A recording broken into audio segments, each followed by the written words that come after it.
첫 번째 가죽공예 시간입니다. 가죽공예란 무엇일까요?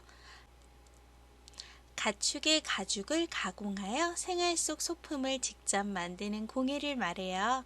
가죽으로 예술적인 물품을 만드는 일을 말합니다.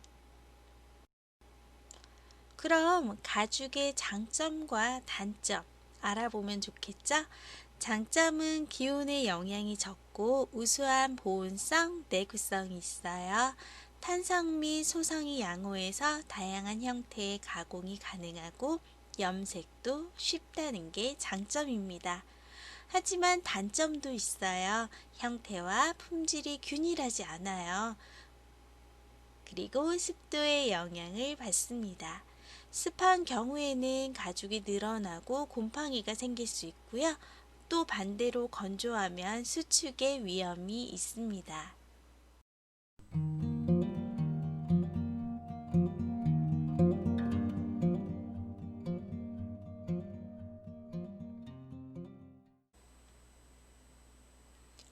가죽 종류별 특성에 대해서 알아보겠습니다.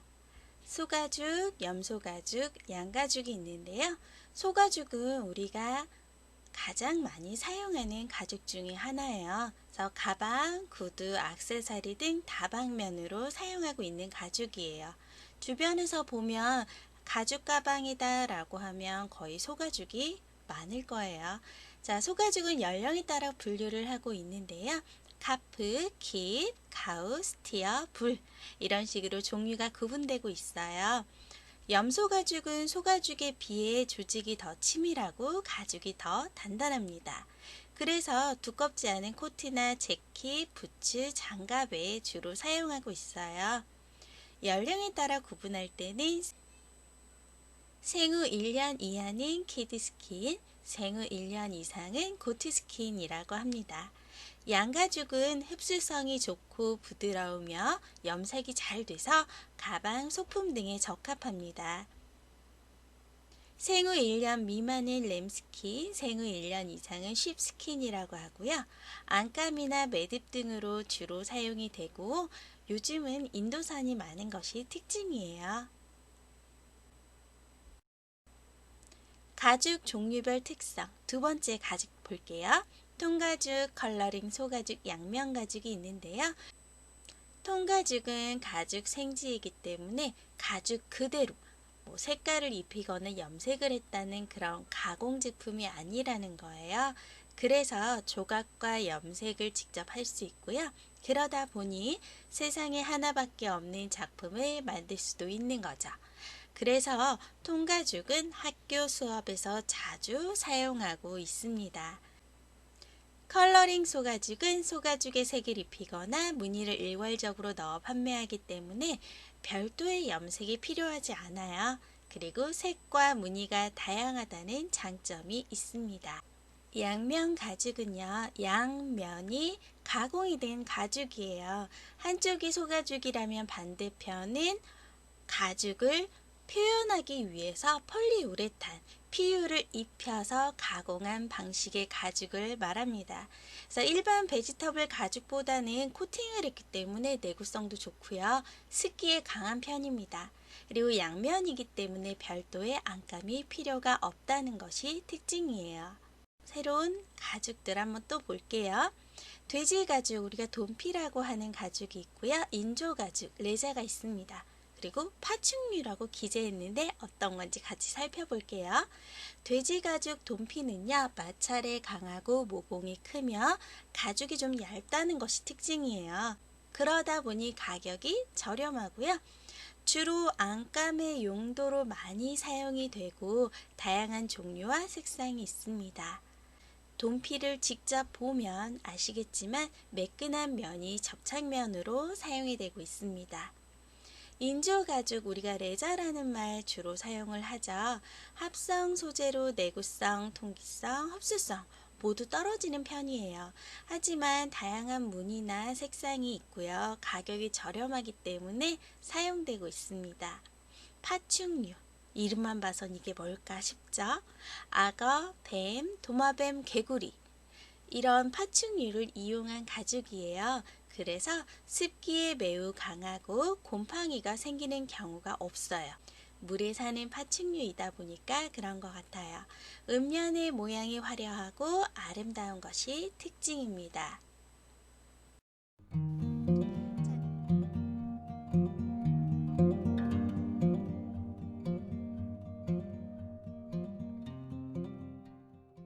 특징을 알아봤으니 가죽공예는 어떻게 만들어지는지 살펴볼게요.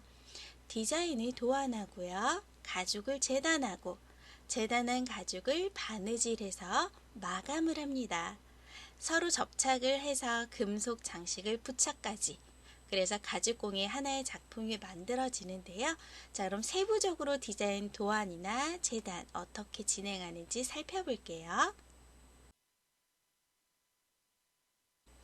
디자인 도안 및 제작은요, 도안 제작에 앞서서 머릿속에 이미 생각한 디자인의 치수나 두께를 상상하는 작업까지 포함이 됩니다. 그래서 종이에 1차 내가 뭘 하고 싶은지 스케치를 하고요. 그 스케치한 것을 컴퓨터로 그래픽 작업을 합니다. 그래서 직접 프린팅할 수도 있고요. 아니라면 나는 컴퓨터가 좀 어려워. 그렇다면 실제 사이즈를 모는 종이에 자를 대고 이용하여 그리는 경우도 있어요. 자, 그럼 이렇게 만들어진 도안은 쌍면이라는 가죽을 이용해서 임시 제작을 해서 직접 만들어 보고요. 도안이 잘못됐다면 다시 수정하는 작업을 진행을 하고, 정상이라면 이거 만족돼, 너무 잘 만들었어 라고 하면 그 도안을 그대로 사용을 하기도 합니다. 디자인 도안 및 제작. 그럼 이거는 또 뭘까요? 도안을 가죽에 옮겨서 재단하는 작업을 말합니다. 그래서 가죽에 도안을 옮길 때는 그냥 그리면 되는 거 아니에요 라고 하는데, 은펜 또는 라운드 송곳을 이용해서 미리 준비된 가죽에 그려 넣어 주는 거예요. 자, 그릴 때 주의사항은 가죽이 고가이다 보니까 낭비되지 않도록 도안을 그려 넣을 자리를 확인을 해 주셔야 돼요. 그리고 은펜 또는 라운드 송곳을 사용해서 내가 어디다 그릴지 표시를 하고, 선을 그릴 때에는 자를 이용해서 조심스럽게 실수 없이 그려주는 것이 중요합니다. 그리고 잘라줄 때는요, 가죽칼을 사용하기도 하지만 가죽칼이 없다면 커터칼을 사용해서 실수가 없도록 잘라주는 경우도 있어요. 디자인을 그럼 도안 및 제작을 했다면 우리 바느질을 해요. 근데 바느질은요, 그냥 꼬매면 되는 거 아니에요 라고 말하는 친구들도 있는데, 가죽의 바느질은 일반 방법과는 조금 더 다르고 특별합니다. 가죽 표면에 디바이더라는 도구를 통해서 선을 미리 그어 표시합니다. 표시된 선을 따라 펀칭 도구인 치즐로 구멍을 뚫어주고요. 구멍에 가죽 바느질을 깔끔하게 해주죠. 스티치 방식도 여러 가지가 있습니다.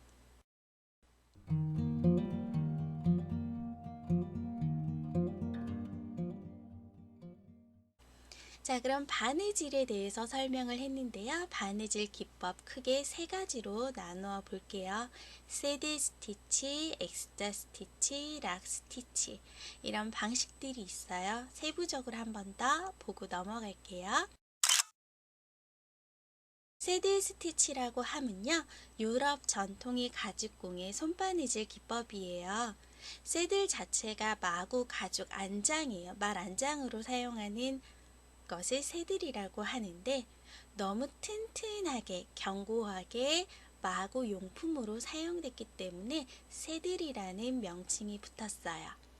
바늘 2개와 실 하나로 같은 구멍에서 실을 교차해서 스티치하는 방식이기 때문에 우리가 새들이라고도 하지만 양손 바느질이라고도 말합니다. 가죽 스티치의 꽃이다 라고 표현하기도 해요. 대신 한 땀 한 땀 교차하면서 진행을 하기 때문에 시간이 많이 소요된다는 게 단점입니다. 특징은 작품이 아주 튼튼하게 마무리가 될 수 있고요. 또 한 가지 특징, 중간에 실이 터지더라도 다른 쪽 박음질이 절대 터지지가 않아요. 정말 튼튼하겠죠?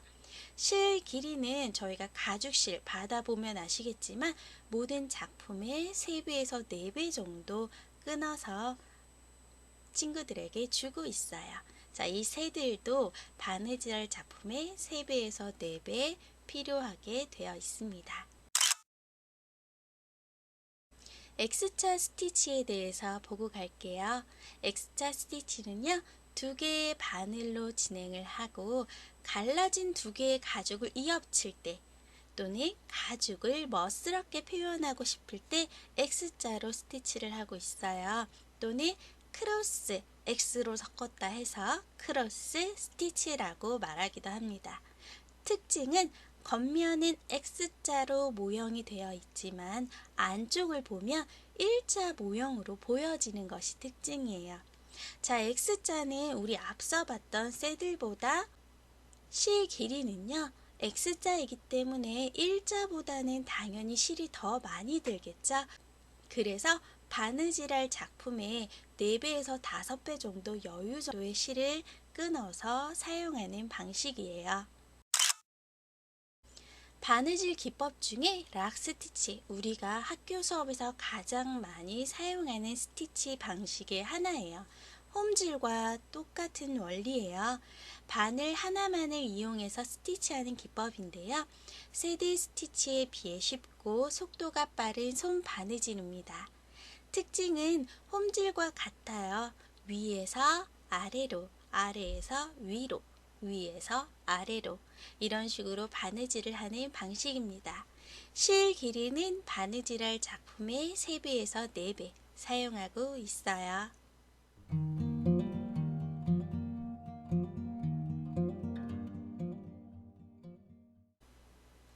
그럼 바느질하는 이 도구, 바느질 선을 내기 위한 도구들은 어떤 것이 있는지 바느질과 관련된 가죽공예 도구를 살펴보겠습니다.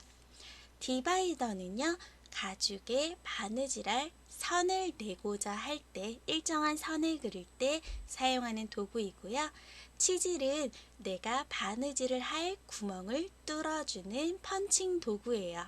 가죽 바늘은요, 끝이 뾰족하지 않고 뭉툭하기 때문에 가죽을 꼬매어 줄 때 가죽을 상하지 않게 합니다. 혼이는요, 우리가 세디 스티치, 양손 바느질을 할 때 손 사용이 수월하지 않을 때 무릎에 끼고 하는 것 대신 무릎의 역할을 대신 해주는 그런 잡아주는 역할이다 라고 생각해주면 좋을 것 같아요.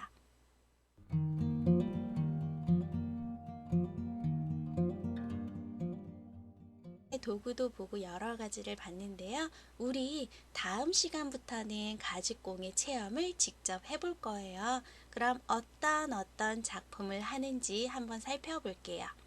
첫 번째는 교통카드 목걸이. 너무 편리하겠죠? 예쁜 양면 가죽으로 된 교통카드 목걸이를 만들 거고요. 두 번째는 포켓 속 카드 지갑. 내 주머니에 쏙 들어가는 예쁜 카드 지갑 만들어 볼 거예요. 자, 그리고 세 번째, 장지갑인데요. 주머니가 들어있어요. 그래서 슬림하고 예쁜 장지갑 만들어보는 시간 갖겠습니다. 오늘 수업은 여기서 마치도록 하고요. 만들기는 동영상 수업에서 우리 다시 만나요. 친구들 안녕.